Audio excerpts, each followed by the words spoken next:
what's up, brothers and sisters? It's your brother G Word. I'm gonna talk about something real quick, and I want people to basically pay attention to small details. All right, here's the history of tobacco. You're talking about men who came over here with Columbus. Excuse me, sniffing on my nose. In November 1492, sailors reported to their captain that they had seen natives in Cuba perfuming themselves with the smoke of fragrant leaves. The Indians lighted the leaves with glowing coals, held them to their mouths, and then inhaled the smoke. They were probably smoking a crude sort of cigar. Indians throughout the Americas used tobacco during tribal ceremonies. They also use it as a medicine They also use it as a medicine. North American tribes smoked it in stone or clay pipes.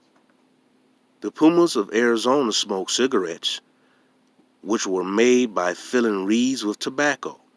South American Indians inhaled powdered tobacco or snuff through the nose. Some tribes chewed the leaves. Okay. Europeans carried home the plant and introduced ways of using it. Tobacco became popular in Europe first as a medicine, then as a luxury.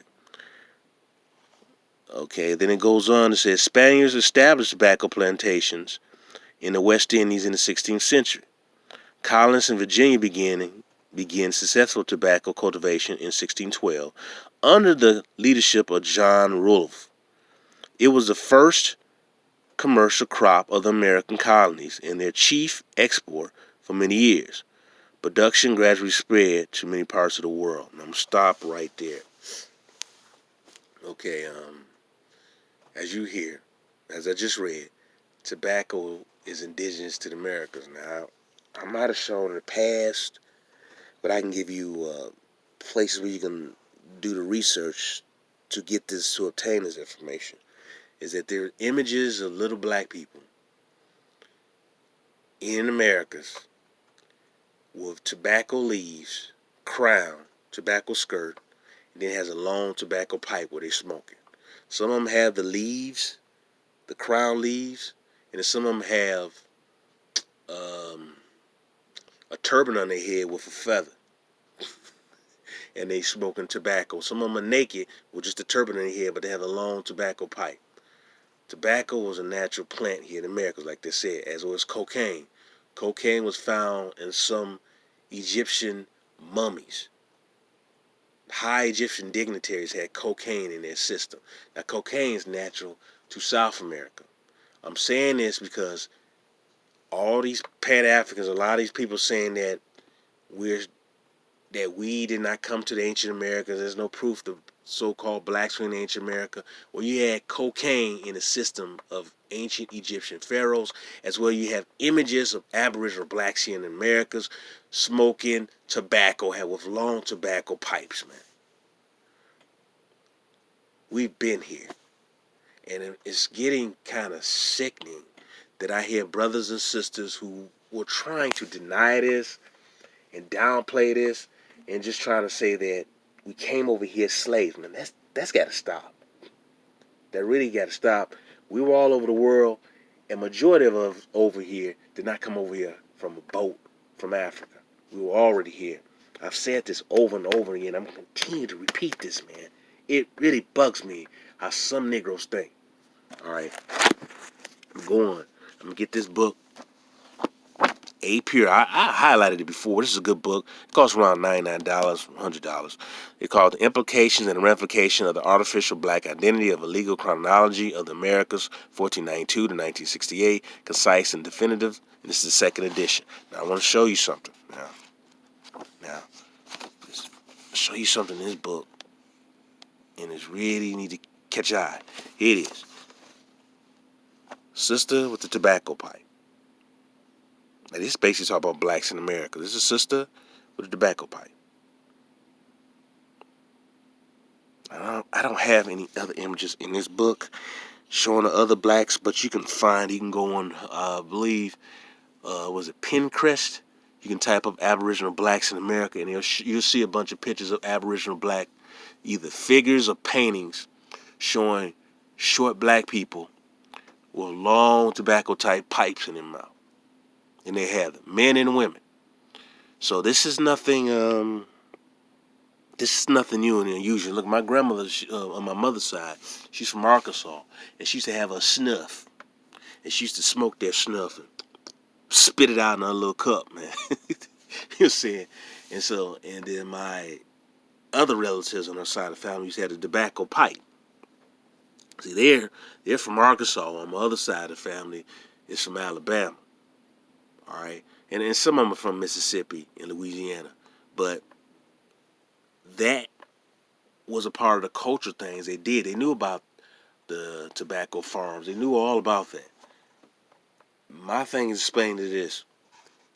Why would you get a bunch of slaves to do the tobacco farms when you had the people who already live here, the Aboriginal, dark-skinned, black people who already live here, who knew the landscape, who knew the terrain?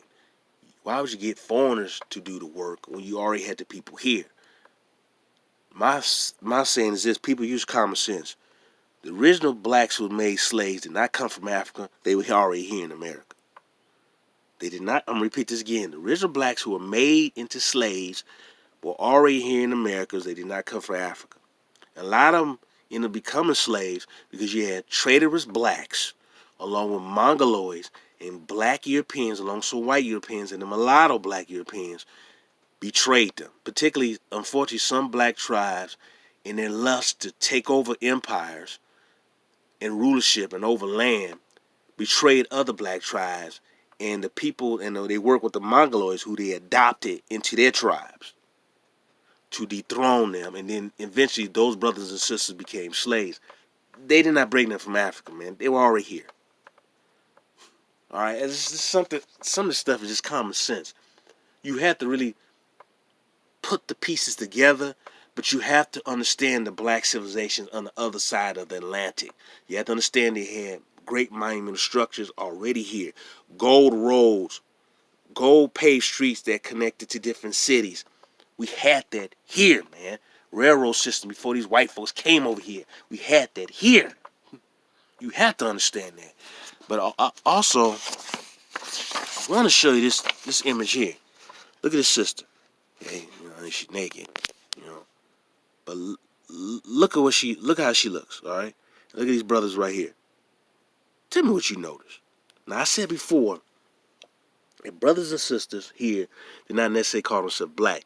Some might have, some did, but majority of them identified themselves with the land they were on, the small creeks, the rivers, the ocean, the sky, or indigenous names that represent them within that vicinity. All right, or a particular deity. Notice her colors now. Notice her colors. She's wearing like a wrap over her head, and you see it's red, white, and blue. These brothers like wearing turbans on their head, and it's red, white, and blue. I'm gonna put it this way: the blue could stand for the sea, the rivers, as well as the celestial sea, which is the sky. The white could stand for the clouds, all right, and the red could stand for the blood that's flowing in our veins, as well as the land. And I'm saying this now is the fact that our brothers and sisters are so much in tune with nature, and they identify themselves with nature. Excuse me, they just didn't say that, oh, we're just black. Like some of these Negro scholars are not saying that now, because people have been putting pressure on them, say, hey man, we were already here. And now some of them are starting to get on a boat to come on to the Atlantic side and realize you have black civilizations over here. So they just want to say, oh, they just black, not understanding that these brothers and sisters were so much in tune with nature that they identified themselves with their natural surroundings, not just saying that they're black. All right? So it's more deeper than just saying that they're black. We call ourselves various different names. We identify different tribes, call themselves different names, or different nations call themselves different names to identify themselves. All right, and this is a good book. I just want to emphasize that because we were all over the damn world, but particularly here in Americas, which is home base. This was Atlantis, that we were just all over. These are brothers and sisters here probably smelting iron. They were doing that here in America, smelting iron. They were doing that, yes, like I said, here in America. They were doing it in Africa too, but they were doing it here in Americas. They had their technology.